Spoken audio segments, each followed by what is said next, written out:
Hello, ladies and gentlemen. Today we're going to be speaking with a candidate for U.S. Senate from North Carolina. There's a lot of information to get through, and there's a lot of good quality conversation coming up. Please bear with us. We had a little bit of technical difficulties with the audio, but we did our best to get things straightened and at least present the information for you. Hopefully, it's not that big of a deal. Here we go. Let's get right on into it.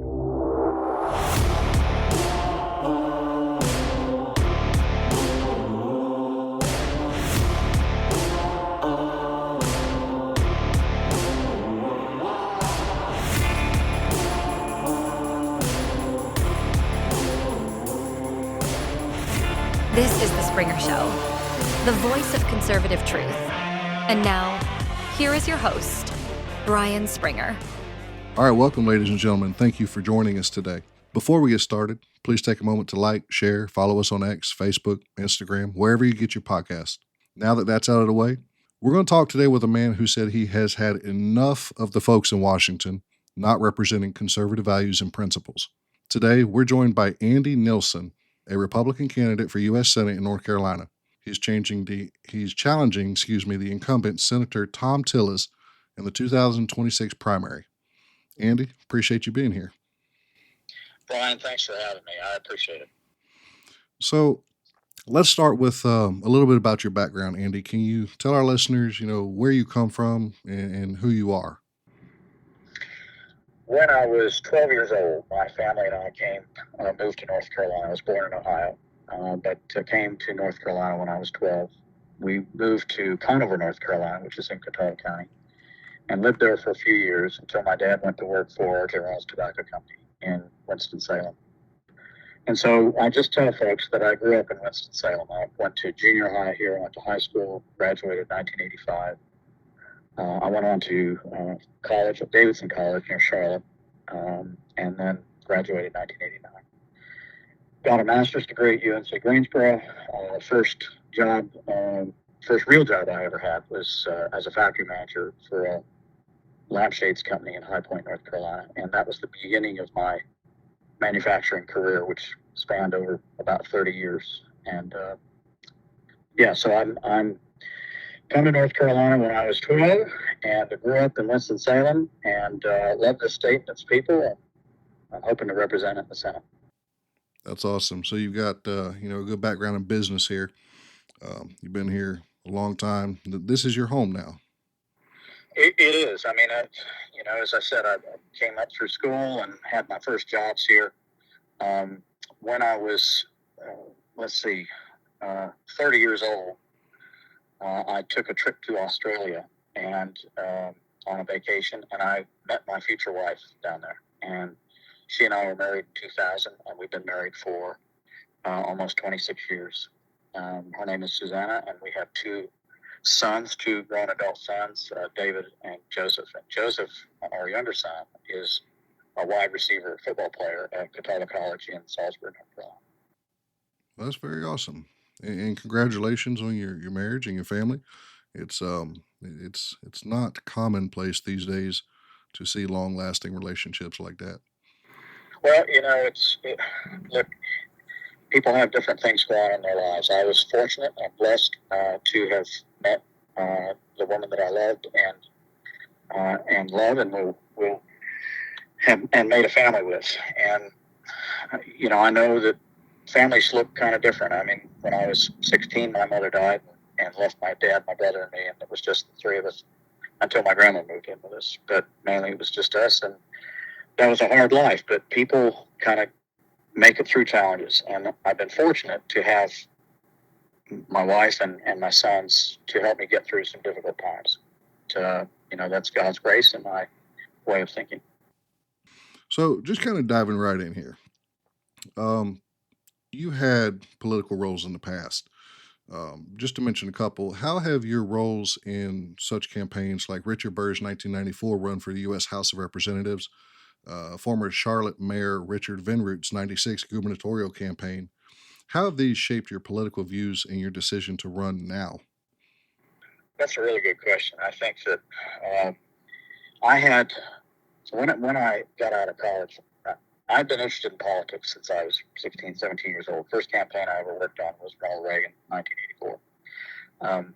But when I got out of college, I thought at that time I just wanted to work in government and work in politics. And so I really got to know some prominent people in North Carolina politics. I knew Jesse Helms. I knew Governor Jim Martin. I worked for his campaigns, Richard Burr. I knew Governor Holshouser. He was our Republican governor back in the 70s. I had worked for Jim Broyhill, who was a senator back in the 80s. So I guess you could say that the Republican establishment, for lack of a better word, was my background. I knew those people. They trained me. They sent me to the Republican National Committee Campaign College in Washington, D.C., which I graduated from in 1995. My degree is signed by a gentleman named Haley Barber, who was the RNC chairman and former governor of Mississippi. I was taught by, one of my classes there was taught by Lee Atwater, who was George Bush's campaign manager. So all those people were instrumental in my upbringing, and I think they taught me things that I liked about politics and government, and they showed me things that I didn't like about politics and government. I knew that it was possible to serve in government with a right motive, with the interests of the people at heart. Richard Bennett's a good example. Former Mayor Shaw is one of the most decent men I ever knew.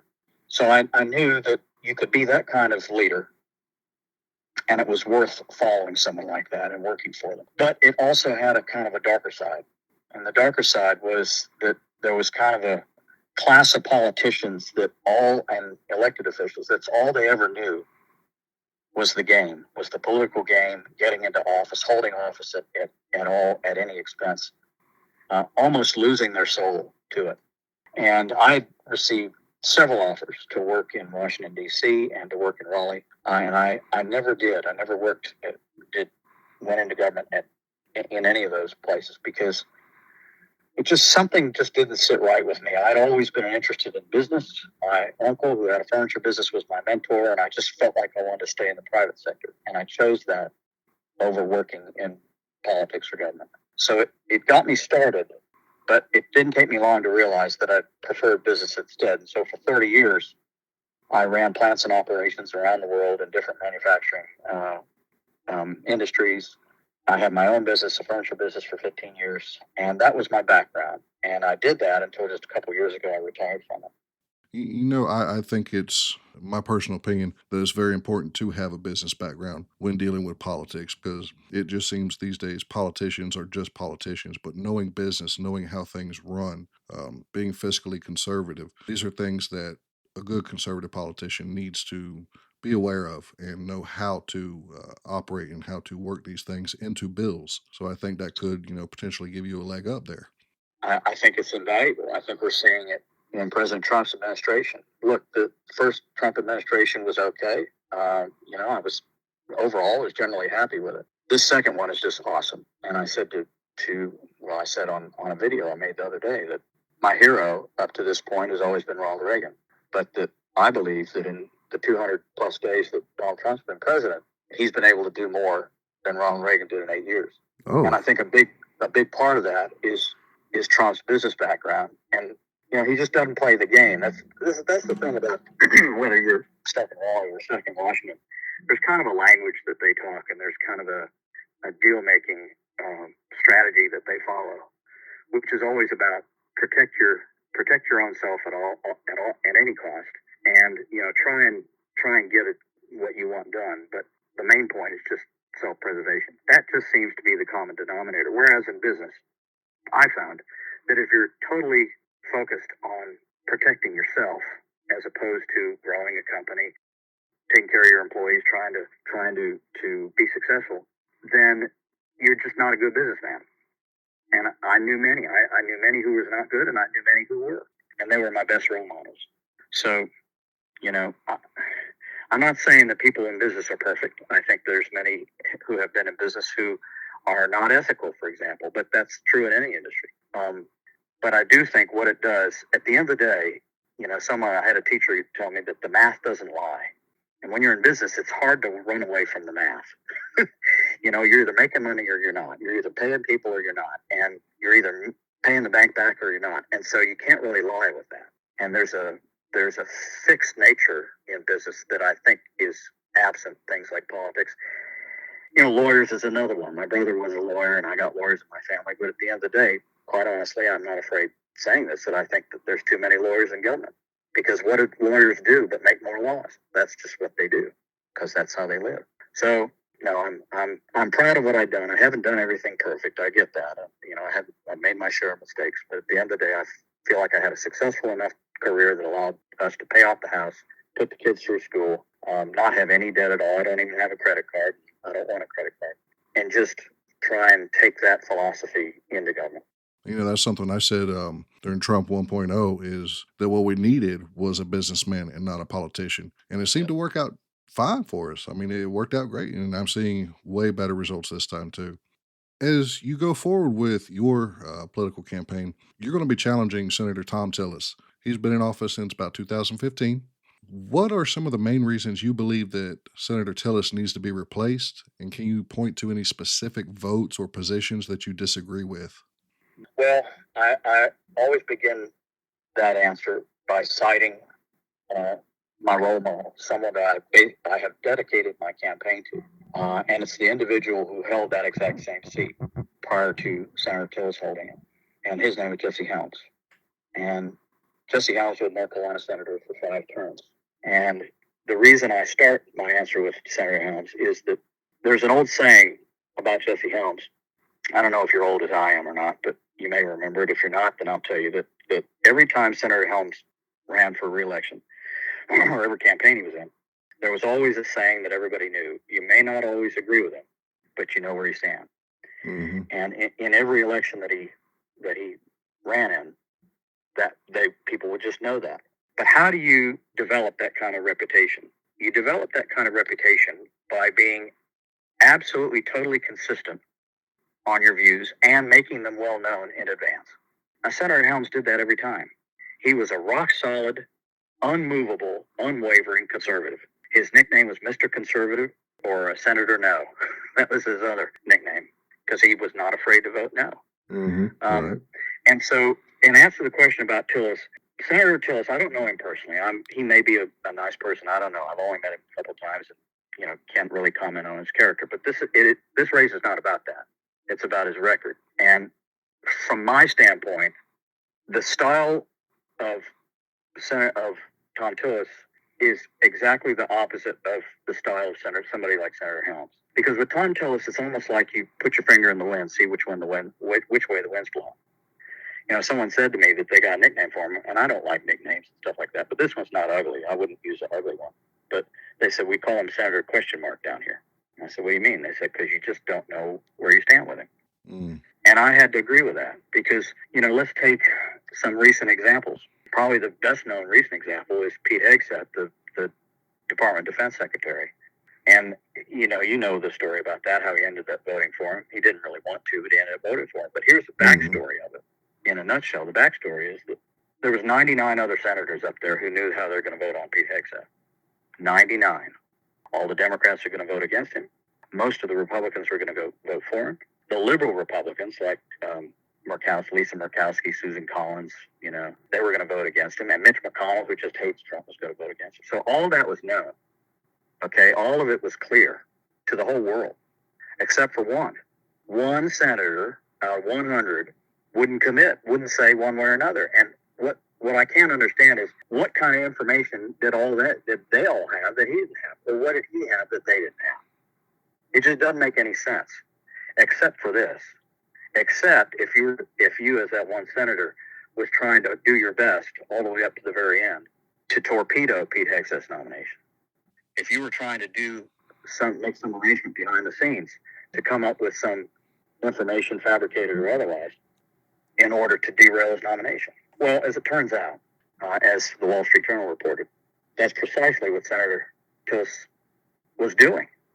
His staff had received testimony from Hegseth's ex-wife's sister about accusations about Pete, and that Senator Tillis was circulating this statement amongst other senators in D.C. that he was hoping to recruit to vote against Pete Hegseth. In fact, he thought he had so many votes to do it that he went to John Thune, the Senate Majority Leader, and he said, well, I'm not going to vote on him. So that was 48 hours before the vote. So that's the reason why we didn't know where Tillis stood. It was because he was working behind the scenes to try and sink it. Well, ultimately, the president found out, and I would expect that Senator Tillis did a quick calculation and realized he didn't want to get on the wrong side of history, and he ended up voting for Hegseth for secretary. But why did it have to come down to that? Why this state, which is a solid Donald Trump state? I mean, look at the election results twice.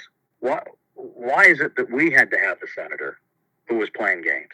Jesse Helms never would have done that. Jesse Helms would have told you right up front, I like him or I don't. And he would have told you why, and he would have stood his ground. And we're not looking at just a singular vote with, Pete Hegseth. No. We're looking at the fact that Tillis is he's questionable on many things. He's not somebody you can rely on as a conservative, as a Republican. It's just too many questions there. No, there's a whole pattern of it. There with Ed Martin. I mean, really, what was his deal on Ed Martin? Oh, well, if he'd run in a different district, I might have supported him. What does that have to do with anything? That doesn't make any sense to me either. It's nonsensical. It's just what it is it's a smoke screen. And Thom Tillis is great at throwing up smoke screens. Right now, he's telling the whole state that he is 100% pro-Trump, pro-MAGA. His people and his media is saying that he is 100% pro-MAGA, pro-Trump. Well, come on. But he won't give a...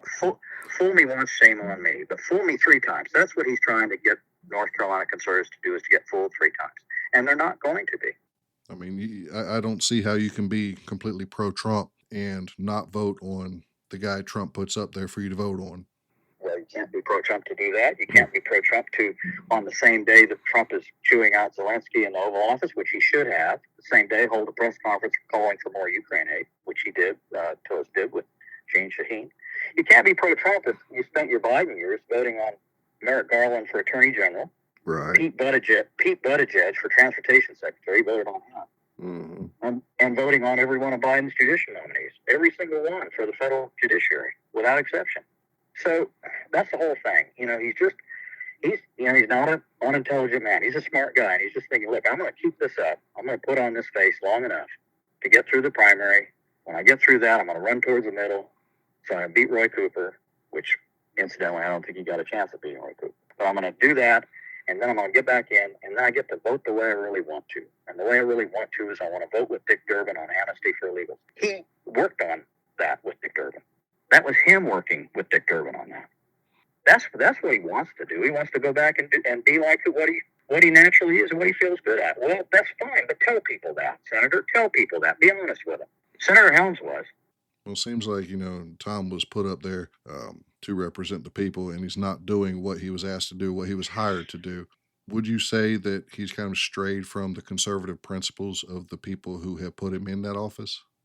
Well, I don't know that I would say that, because that implies that he began to analyze. I think the orientation that Senator Tillis began with was the Senator Tillis orientation. I think he starts with what's best in it for him. How can he gain and accrue to himself the most power? How can he then utilize that power to advance himself, his interests, and the interests of his associates? I believe that is his primary motivation. I don't think it's a political one. I don't think it's an ideological one. It certainly isn't Donald Trump. I honestly believe that Thom Tillis probably hates Donald Trump, and I think the feeling's pretty mutual. Wow. Well, that being the case, let's say that it is, and I think that, the evidence suggests that. That being the case, who suffers in all that? Well, the American people suffer, but the state of North Carolina suffers especially, because we're the ones who did it. So really, folks, to all your listeners and everybody else, it's on us. We sent him there twice. Listen, send him a 3rd time. Come on. We can change this. Folks, we're talking to Andy Nilsson. He's campaigning for his Senate seat against Thom Tillis in the upcoming senatorial race. Andy, let's move away from Thom for just a minute here. You mentioned supporting President Trump several times, and you and I talked a little bit about the show prior to the show, and I told you we're going to bring this up, so let's just go ahead and let's get into the gut punch here. It has been mentioned that you are a centrist, or not necessarily as conservative as you portray to be. There has been all kinds of talk out there, social media, legacy media. Recently, you pledged unwavering support for President Trump's effort to make America great again in the MAGA movement.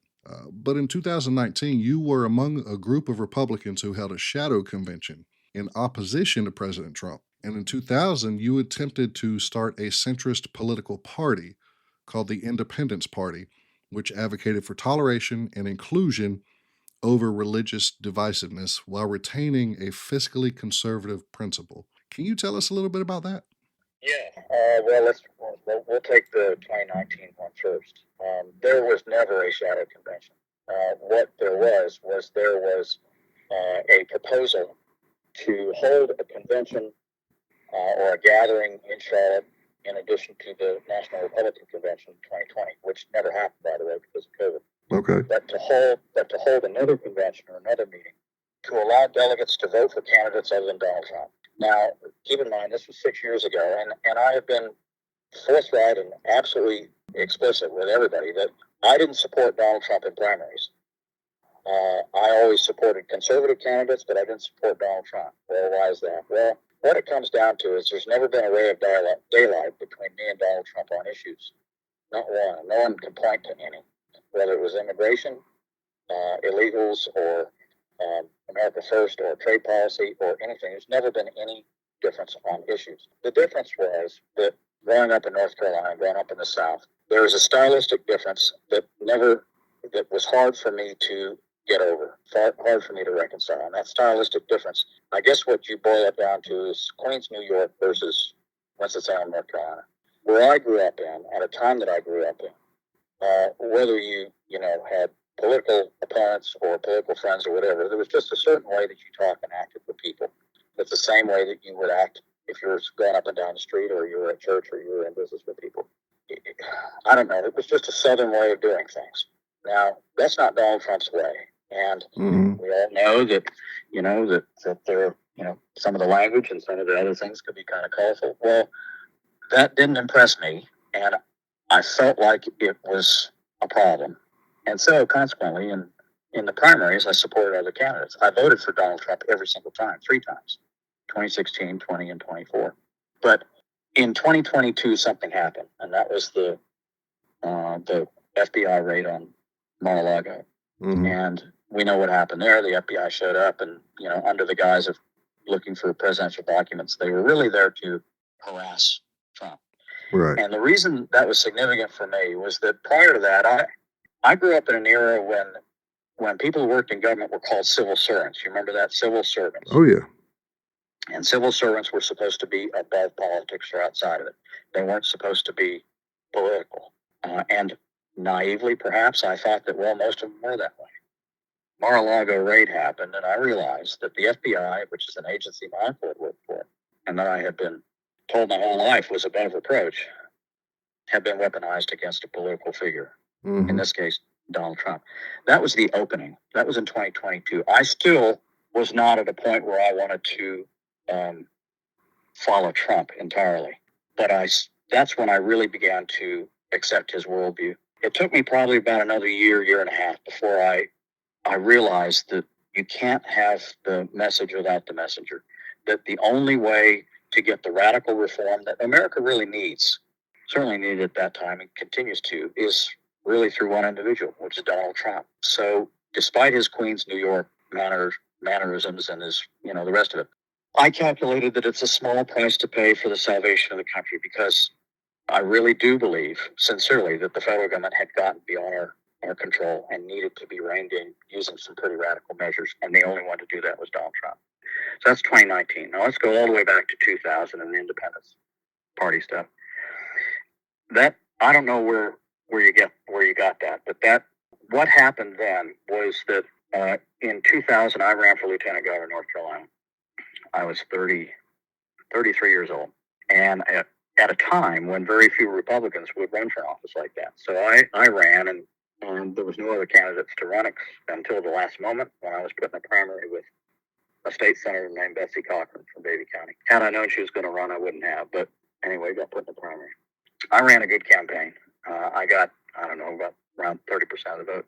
maybe a little less, against the Senate Republican leader. After the primary was over with, I was approached by, I don't know if you remember Ross Perot? Oh, yeah. Oh, yeah. Well, Ross Perot ran for president in 92 and then he ran again in 96. Well, Ross Perot, his party was called Reform Party, and it started out United We Stand America and then became Reform Party. And in 2000, the remnants of that movement approached me and asked me if I would like to be their candidate for lieutenant governor to run on basically the Ross Perot ticket in 2000. And to do that, I said, well, I've just run the Republican primary. I'm a conservative, and I, that's kind of what my orientation is. But you have to, I don't know if you know or not, there was a lot of conservatives like Pat Buchanan and others who felt like the George Bush Republican Party had left them and had gone to what was the Ross Perot Party, the Reform Party, or the Independence Party in some states. It was Right. the same thing. Well, the Ross Perot people in North Carolina got the Independence Party of North Carolina started, and they asked me if I would be interested in being their nominee for lieutenant governor if they got a party going. And I said, well, I would think about it. And in the end, I decided against it. But that's what the Independence Party in 2000 was. It was the leftover remnants of the Ross Perot movement. Okay. And just to be clear, to make sure that everybody understands, you did not or were not a part of starting the Independence Party. You didn't advocate for it. They came to you and asked you if you would be interested, and in the end, you did not have anything to do with it. Is that right? Yeah, well, the way it worked was they wanted me to run for lieutenant governor. I said, there's no way to do it in North Carolina without you having a party.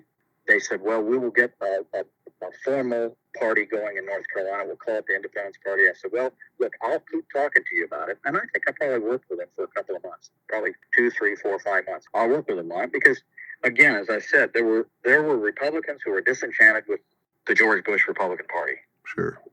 And Pat Buchanan was one. And so, if you'd asked me at the time in 2000, I would have told you we need to have an alternative to the establishment Republican Party. I knew it even then. I mean, Pat Buchanan knew it then. I knew it even then. But in the end, nothing ever happened. The party was not organized in North Carolina. There's, never filed, never collected signatures, didn't do anything like that, and it faded away. And to be clear, when you talk about the Bush Republican Party, you're talking about Bush 43. I'm talking about Junior, Bush Junior, not H.W. Bush. He was back in the 80s. This was George W. Bush. This was Iraq War, which I happen to think was when did that happen? 2001. But that was all that era. Okay, that was all W. Gotcha. I make that distinction because there was one quote that stood out to me, which I'm going to say for the majority you have pretty much answered, but it was one that I was going to ask you. In 2019, you were quoted telling the Charlotte Observer, quote, "I'm doing all I can do to preserve the Reagan-Bush legacy of the Republican Party against the Trump takeover," end quote. And now we see that you may have disagreed with the way he did things, but do you still feel like it was a Trump takeover? I mean, that's kind of a bold statement to use. I think that what happened was that conservatives and many Americans realized that Donald Trump was absolutely right. Okay. That I was later to the party than some, but at the party before others. Mm-hmm. That was 6 years ago, said on behalf of someone who was committed heart and soul to the father of the modern day Republican Party as he knew it then, whose name was Ronald Reagan, and whose vice president was George H.W. Bush. Mm-hmm. The Reagan-Bush legacy is really the Reagan legacy, or the legacy of the Reagan-Bush years. Sure. And I, at that time, and prior to that, was tremendously loyal to it. Not mainly to one person, and that was Ronald Reagan. Because Ronald Reagan brought to the Republican Party at that period what Donald Trump has brought to it now. You have to remember, in 1976, when Ronald Reagan ran against Gerald Ford, it was not a dissimilar situation. You had a Republican Party that was kind of wishy-washy and in the middle and trying to find its way, come out of Watergate. We had lost tons of seats and whatever in 1974. Going into 76 on our backs, and we ended up losing to Jimmy Carter. And along in 1980 comes the governor of California, Ronald Reagan, who was an unabashed conservative.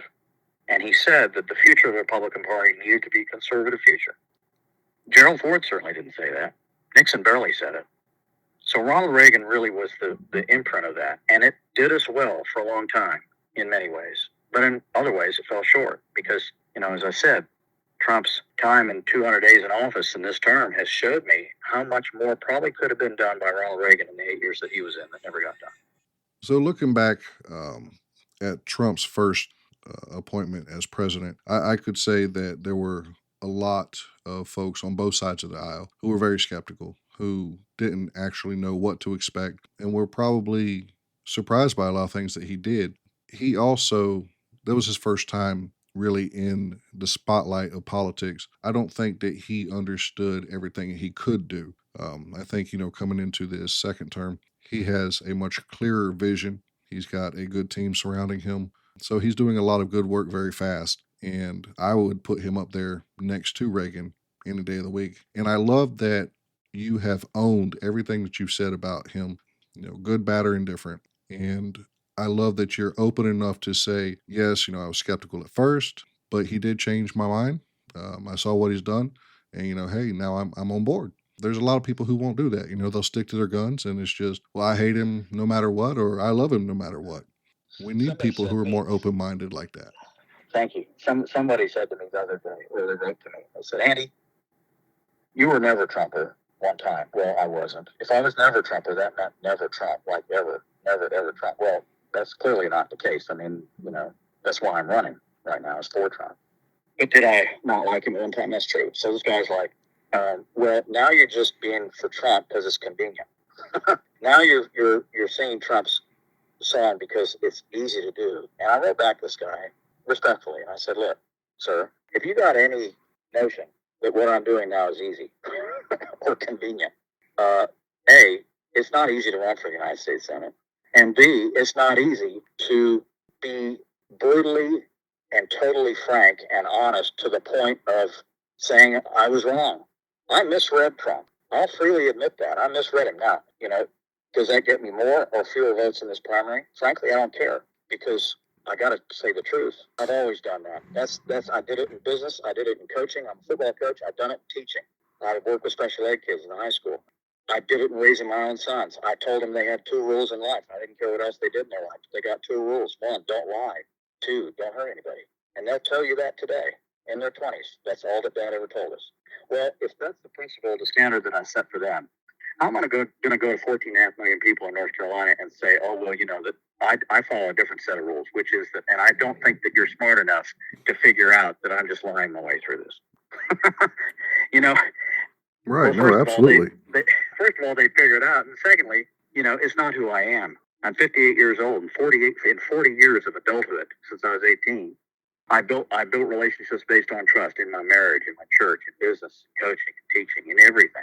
That's all I've got. I don't have anything else. So I would much rather have somebody look me in the eye and say, listen, I was wrong, or I've changed my mind based on factual information that I've been given, rather than look me in the eye and say, well, I've been a supporter the entire time, but the facts based on their voting record show otherwise. Well, I had people say when I decided to do this, first thing you need to do is clean all your social media. You need to, if you've got anything in your social media that says that you didn't always support Trump and be totally on his side, that you need to bleach it.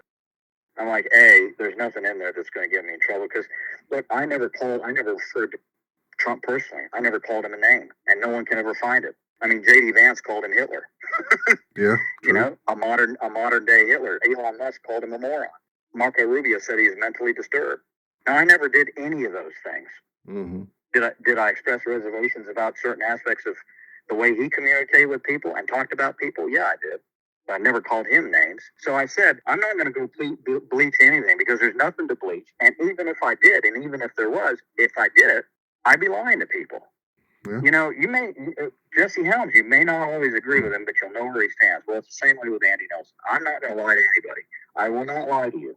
If you don't like what I'm saying, don't vote for me. It's not the end of the world. I got a beautiful wife and 2 grown sons, and I'm more than happy to go back to them. So at the end of the day, I just want to do what's right for my country because I love it more than anything other than my God and my wife. It's the number one thing for me, apart from them. So you've got a big fight coming up. You've got the Republican primary, and you're going to be up against candidates such like Don Brown. He's a former Navy JAG officer. He's a noted author. He's a staunch supporter of President Trump. It's going to be an uphill battle. But how does your vision and approach differ from his? Well, I don't know it does that much. Look, I don't know Don very well.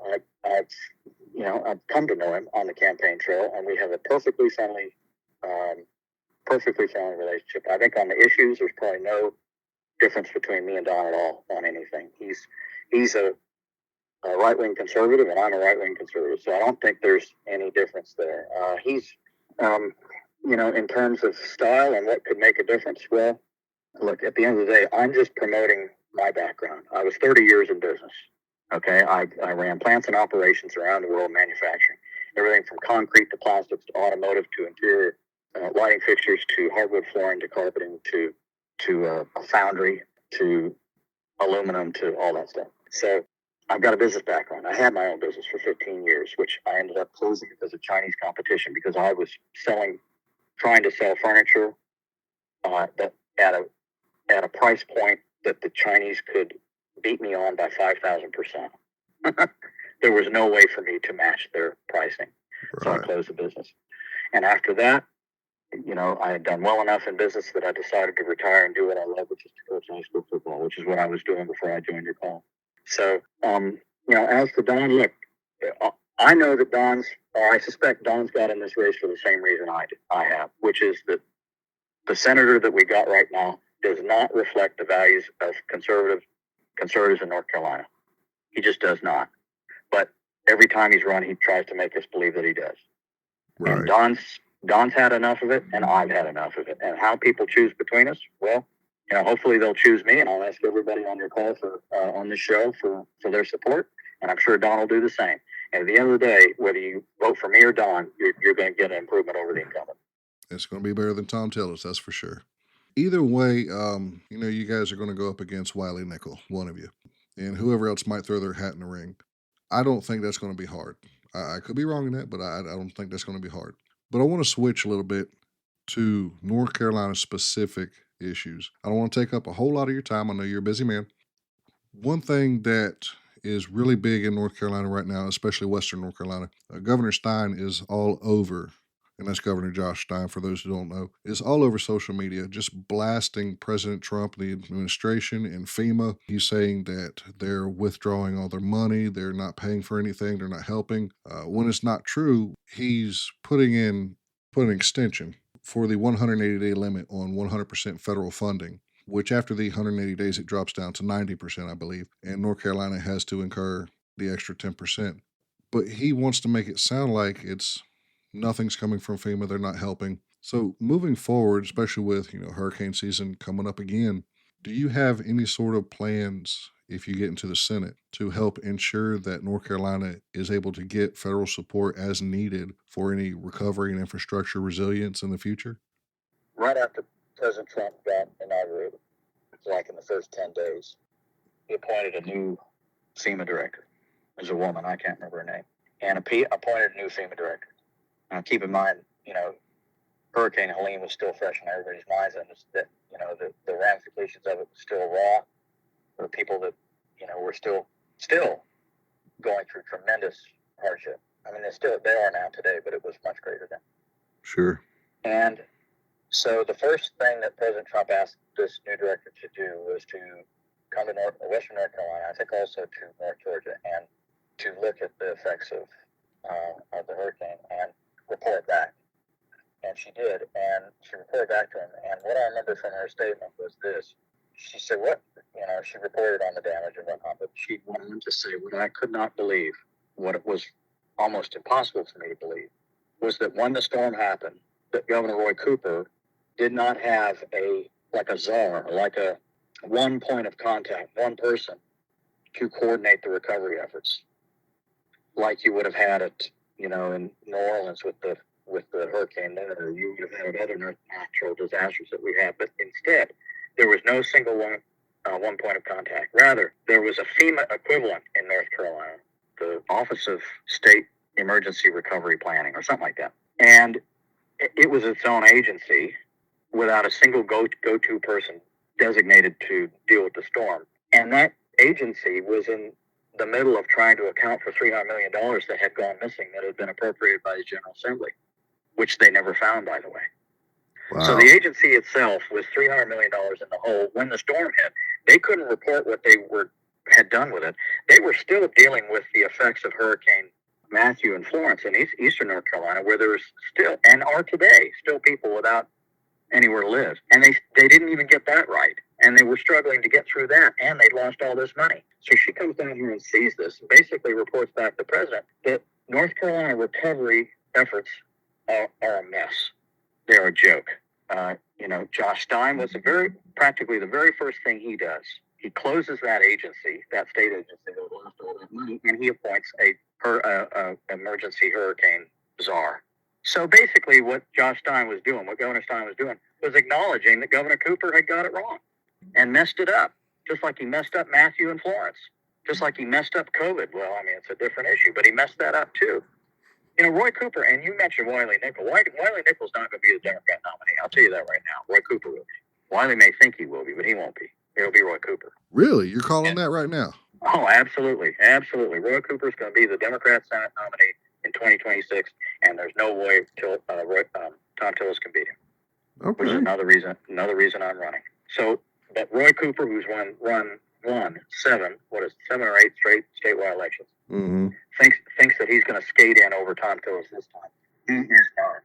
He will not. I'll tell you what, if I'm the Republican nominee, certainly that, because he'll be answering to 3 hurricanes and COVID policies, lockdowns and mask mandates. He's never been held accountable for those things because we, as Republicans, have nominated poor candidates to run against him. Well, he thinks that he didn't do anything wrong. He thinks that everything he did was perfect, and the people in North Carolina completely support him. Of course he does. He's wrapped in the aura of his own mystique. I mean, he just loves himself more than anybody. But, really, at the end of the day, Roy Cooper's just never really been anything other than a public service lawyer, public interest lawyer.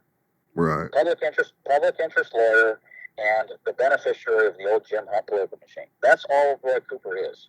And yet Republicans in this state have dropped the ball time after time running against him because they don't know how to beat him, because they think he's invincible. Well, he's not invincible. He's invincible if you put a bad candidate against him, if you put another lawyer against him.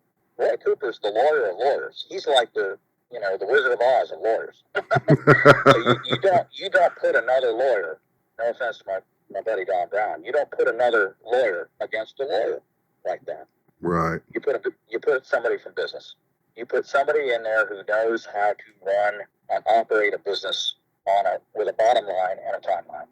And that's the kind of mentality that you need for the future hurricanes that hit North Carolina.